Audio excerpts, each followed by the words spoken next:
Hi guys, आज हम पढ़ेंगे किसी कटे हुए सॉलिड के सेक्शन का विस्तार कैसे करते हैं। तो आज का क्वेश्चन है, एक बेलन जिसकी ऊंचाई 100 मिलीमीटर तथा आधार का व्यास 35 मिलीमीटर आधार तल के सहारे धरातल पर रखा है। इसे एक कर्तन तल जो कि क्षैतिज से 45 डिग्री का कोण बनाता है तथा अक्ष के अनुदिश आधार से 45 मिलीमीटर ऊपर से गुजरता है द्वारा काटा जाता है का क्षेत्र का शीर्ष दृश्य तथा कटे हुए निचले भाग का विस्तार बनाइए, अर्थात डेवलपमेंट ऑफ सेक्शन। तो दोस्तों, इसके लिए सबसे पहले एक्स और वाई एक रेफरेंस लाइन खींचेंगे नॉर्मली। फिर इसमें डायमीटर, आधार का व्यास जो दिया गया है वो 35 मिलीमीटर अर्थात 17.5 का रेडियस लेकर ये प्रकार की सहायता से एक ऐसा सर्किल बनाएंगे।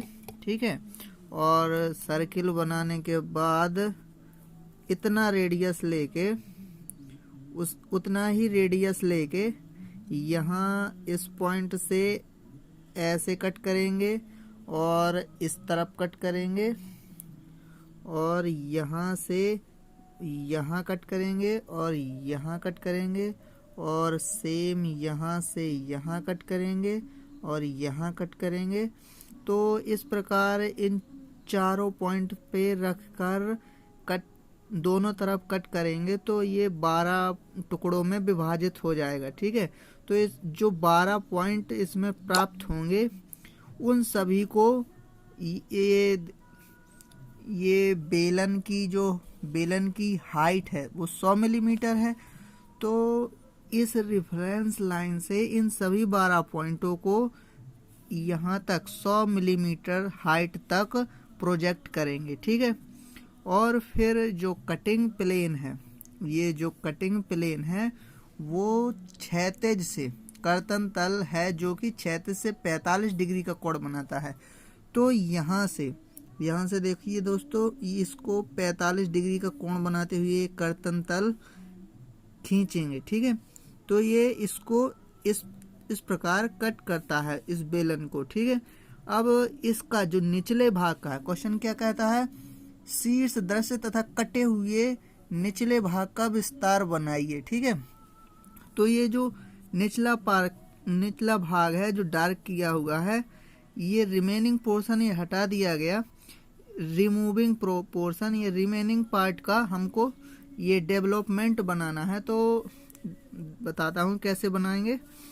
इतना बनाने के बाद इसमें नेमिंग करेंगे। ठीक है, तो जो ये चूंकि बेलन है, ठीक है, तो इसमें एक ऊपर भी पॉइंट होगा, एक ऊपरी तल का पॉइंट होंगे और एक निचले तल के पॉइंट होंगे। ठीक है, तो ऊपरी तल के पॉइंट ABCDEFGHIJKL। ठीक है, बिना ब्रैकेट के। वो जो निचले तल के पॉइंट होंगे उनको MNOPQRSTUVWX नाम दे दिया। ठीक है, तो देखो यहाँ निचले पॉइंट के ये तल आ गए।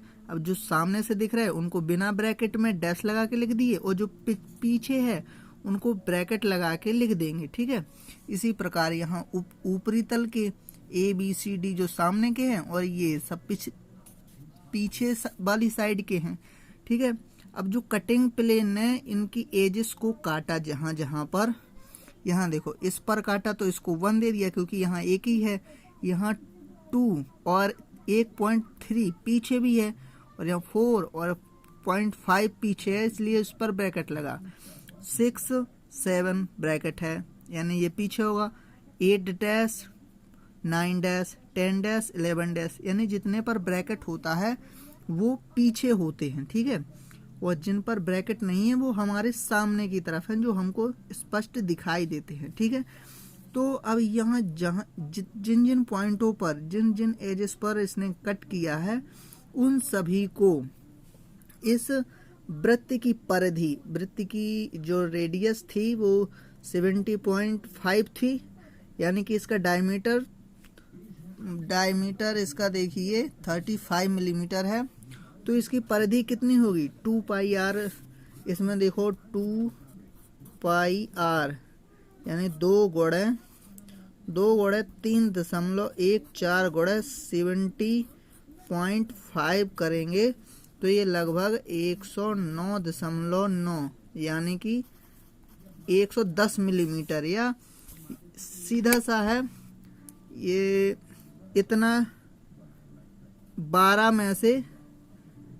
12 टुकड़े में से इतना किसी भी एक पॉइंट को, ये सब बराबर हैं तो इनमें से आप मर्जी जो भी किसी भी पॉइंट को लेके इस वाली रेफरेंस लाइन पर यहाँ से 12 कट लगाएंगे।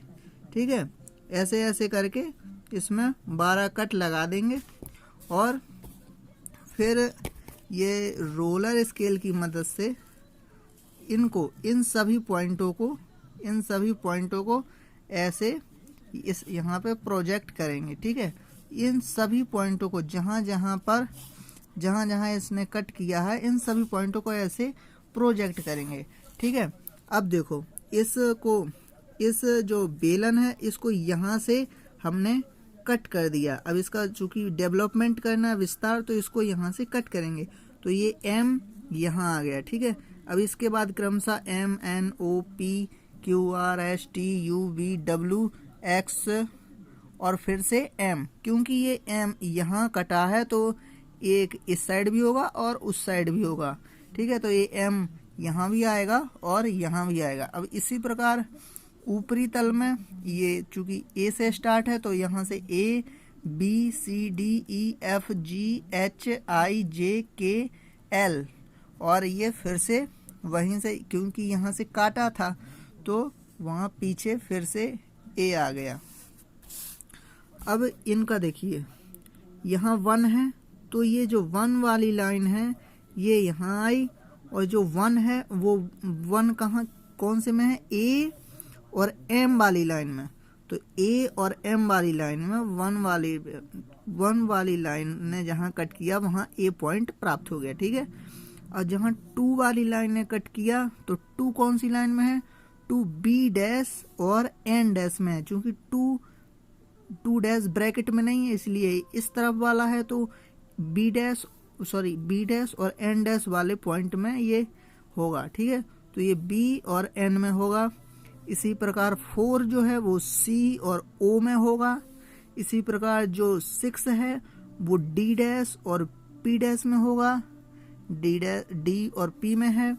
इसी प्रकार 8 है जो E डैश और Q डैश में होगा। इसी प्रकार F जो 10 है वो F डैश और R डैश में होगा और जो 12 डैश है वो G डैश और S डैश में होगा। ठीक है, तो ये रहा देखो 12 ये G और S में है। इसी प्रकार ये ब्रैकेट वाले ये पीछे जो पॉइंट दिए गए हैं उन कोर में प्राप्त होंगे तो वो क्रमशः यहाँ ऐसे प्राप्त हो जाएंगे। फिर जो ये पॉइंट प्राप्त होंगे इन सभी पॉइंटों को ऐसे फ्री हैंड मिला देंगे। ठीक है, और इसको यहाँ से डार्क कर देंगे। यहाँ जो इतना बनाने के बाद ये टॉप व्यू, ये फ्रंट व्यू बनाने के बाद यहाँ विस्तार करने के लिए देखो XY एक्सिस को रेफरेंस लाइन को बढ़ा देते हैं। ठीक है, और फिर ये वृत्त की परिधि 2 पाई आर होती है तो उसका फॉर्मूला लगा के या तो वैसे निकाल लो। ठीक है, या फिर इस प्रकार की मदद से इतना नाप के इतने जितने इसके टुकड़े हैं इसकी परिधि, चूंकि ये यहाँ से काटा गया है ना, यहाँ से काटा है तो ये यहाँ से पूरा खुल जाएगा।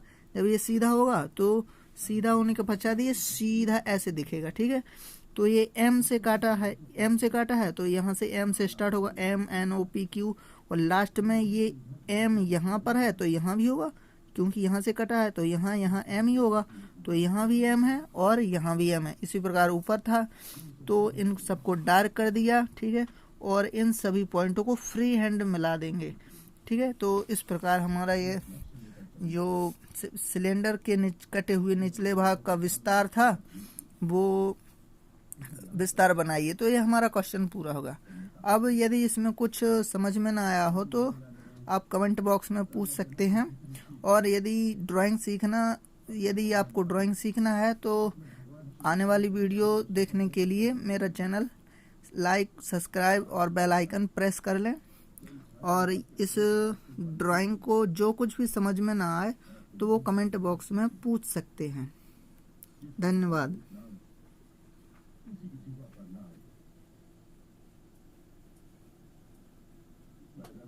भावी संतान को अपने कर्ज में धारण करके जा रही थी और वचन देती हुई